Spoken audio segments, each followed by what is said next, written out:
Adam Schuster. He's Director of Budget and Tax Research at Illinois Policy, illinoispolicy.org. Adam, good morning to you. Good morning. Thanks for having me back, Riley. Always a pleasure to talk to you, Adam. You are a font of some great information, and as Director of Budget and Tax Research, you're a guy who crunches a lot of numbers.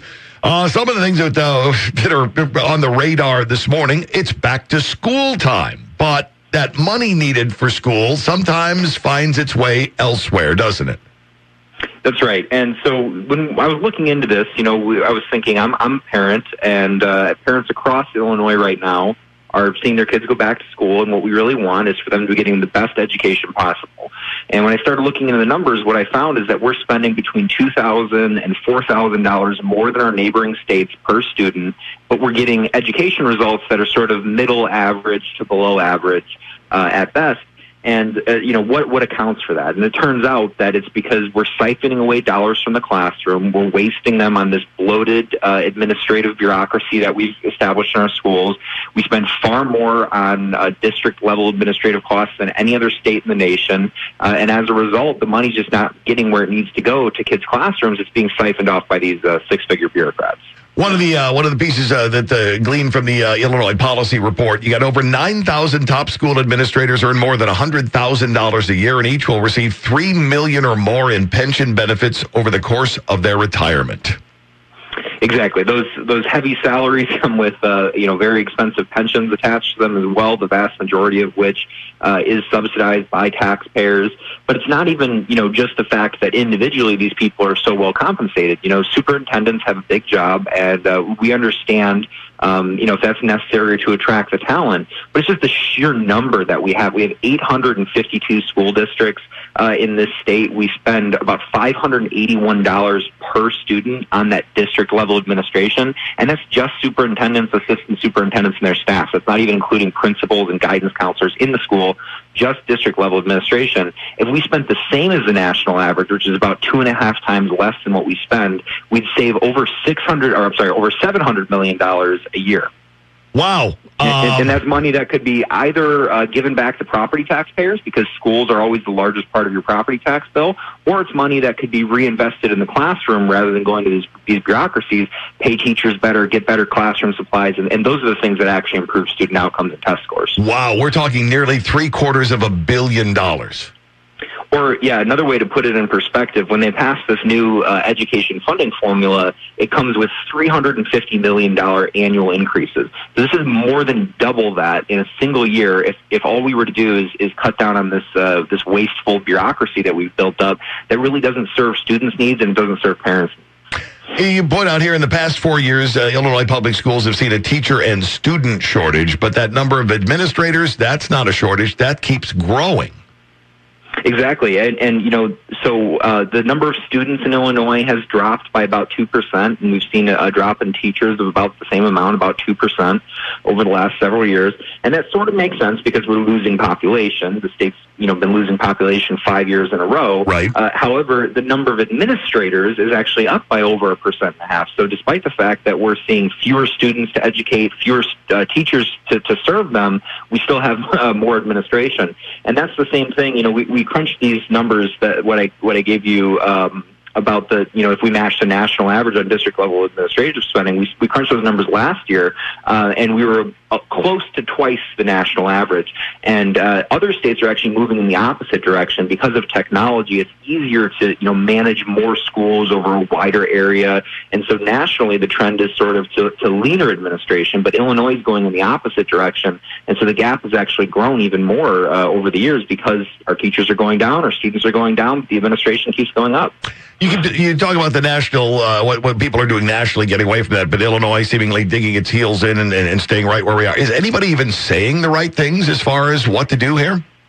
Actually, thankfully, there seems to be some acknowledgement of the problem starting. I think because of this huge investment we're making through the new education funding formula, $350 million guaranteed increased per year, people are finally starting to dig in and look at where that money's going.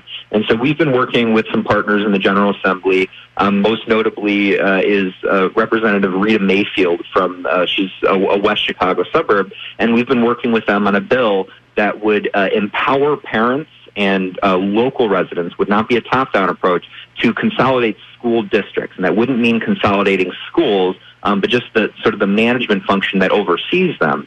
And it would do it by coming up with a statewide commission that would come up with recommendations and then place those recommendations directly on the ballot for parents and teachers and, just every property taxpayer to decide for themselves how much administration is right for their local schools. It would sure seem that enough people would be into the idea. There should be enough of a groundswell, other than the administrators themselves, who would be really horribly against this. Well, in fact, we saw the bill pass unanimously through the House of Representatives last spring, and unfortunately it stalled in the Senate. And the reason it stalled in the Senate is because it got a lot of pushback from these district administrators. There was many of those six-figure administrators who stand to potentially see lose their jobs, got up in arms. They fought the bill.